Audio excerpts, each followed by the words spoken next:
جی ناظرین، ایک چھوٹے سے بریک کے بعد ہم آپ کی خدمت میں دوبارہ حاضر ہیں اور آج کا ٹاپک بھی آپ کو بتاتے چلیں اور ساتھ ہی ہمارے ساتھ ایک محترم گیسٹ بھی ہیں جو کہ آپ کو جیسے معلوم ہے کہ ہمارا یہ والا آور کا جو آخری حصہ ہوتا ہے اس میں ہم آپ کے لیے کوشش کرتے ہیں کہ کوئی نہ کوئی جو ہے ایک جو گیسٹ ہیں وہ آپ کے لیے لے کر آئیں، اور آج ہمارا ٹاپک رہے گا آزادی اظہار، اور ہمارے جو گیسٹ ہیں ان کا تعارف آپ سے علی بھائی کروائیں گے۔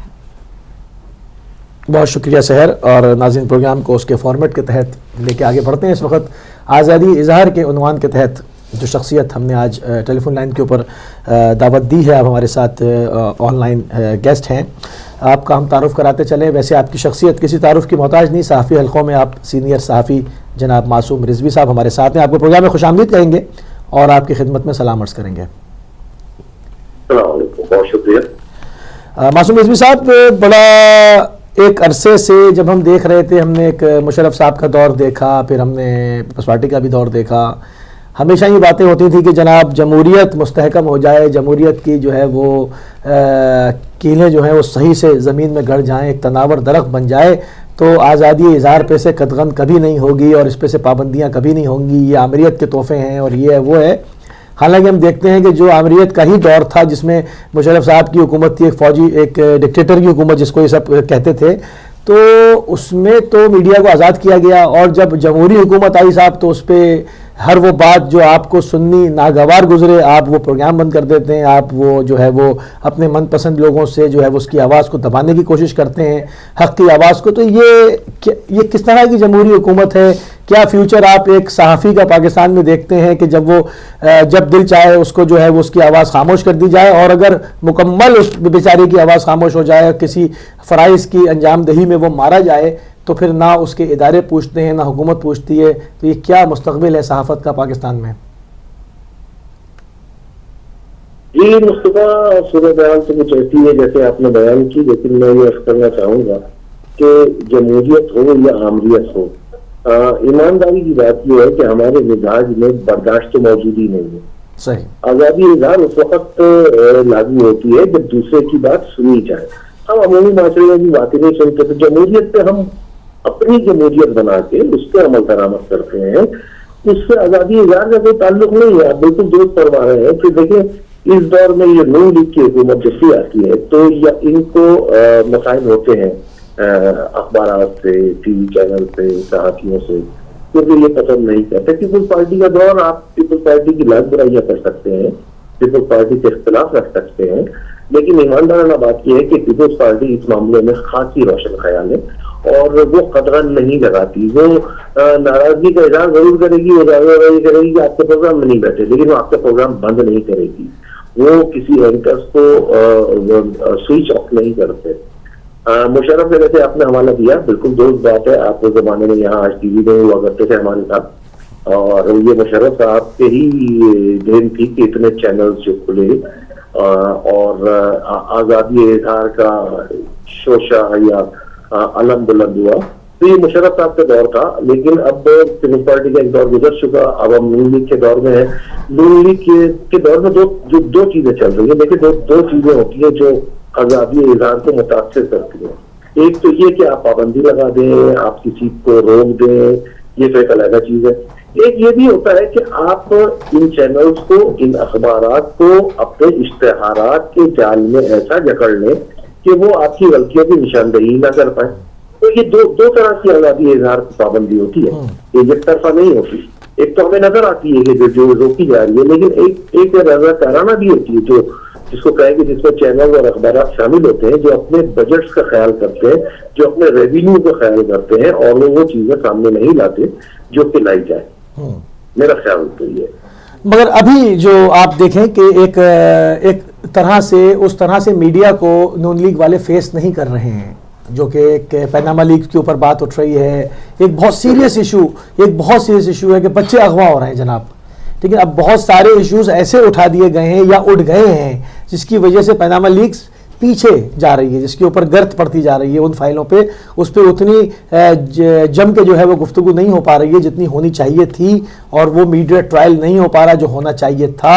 کہیں پر حادثہ ہو جاتا ہے، وکیل مار دیے جاتے ہیں، کہیں پر بچے اغوا کر لیے جاتے ہیں، ہائے پڑی ہوئی ہے، وہ معاملہ پس پش چلا گیا، یہ معاملے سامنے آ گئے، اس پہ کیا کہیں گے آپ؟ جی بالکل بالکل دوست فرما رہے ہیں آپ. دیکھیں حادثات کی بات تو اپنی جگہ رہی, تانے کوئٹہ ہو جائے یا بچوں کا ہوا ہو جائے, یہ بڑے سنگین معاشرتی مسائل ہیں, ظاہر ہے کہ ان سے وہ نہیں کیا جا سکتا. لیکن پاناما لیکس کو نون لیگ اپنے کہیں یہ سمجھ رہی ہے کہ وہ ٹھنڈا ہو گیا, جبکہ حقیقت ایسا ہے نہیں. صحیح آپ بالکل دوست فرما رہے ہیں کہ اس پہ میڈیا کی وہ فوکس نہیں رہا جیسا پہلے تھا. رمضان سے پہلے جو ایک موومنٹ بنی ہوئی تھی وہ رک گئی تھی. لیکن دیکھیں جو چیزیں ہیں وہ کہیں نہ کہیں انٹیکٹ ہو رہی ہیں. پی ٹی آئی اپنی جگہ, تحریک انصاف جو ہے وہ بالکل اسٹرانگ کھڑی ہوئی ہے کہ اس نے ایک قدم بھی اس سے پیچھے نہیں ہٹنا ہے. انہوں نے اپنا ریفرنس بھی جمع کرا دیا ہے. طاہر القادری صاحب لاہور میں بیٹھے ہیں, وہ ماڈل ٹاؤن کا ایشو لے کے ایک مرتبہ پھر حکومت کو پریشان کرنے کے اس میں ہے. تو یہ معاملہ رکے گا نہیں. اور اصل بات یہ ہے کہ آپ بالکل درست کر رہے ہیں کہ یہ سمجھ رہے ہیں, شاید نون لیگ یہ سمجھ رہی ہے کہ یہ معاملہ دب گیا, جبکہ ایسا ہے نہیں, کیونکہ ان کے پاس اس چیز کا جواب نہیں ہے. آپ کا اشارہ بالکل درست ہے کہ یہ فیس نہیں کر رہا ہے. یہ فیس اس لیے نہیں کر رہا ہے کہ جو سوالات اٹھائے جا رہے ہیں اتفاق فاؤنڈریز کے بارے میں, جو سوالات اٹھائے جا رہے ہیں انکم ٹیکس کے بارے میں, جو سوالات اٹھائے جا رہے ہیں لندن کی پراپرٹی کے بارے میں, اس کا کوئی جواز موجود نہیں ہے ان کے پاس.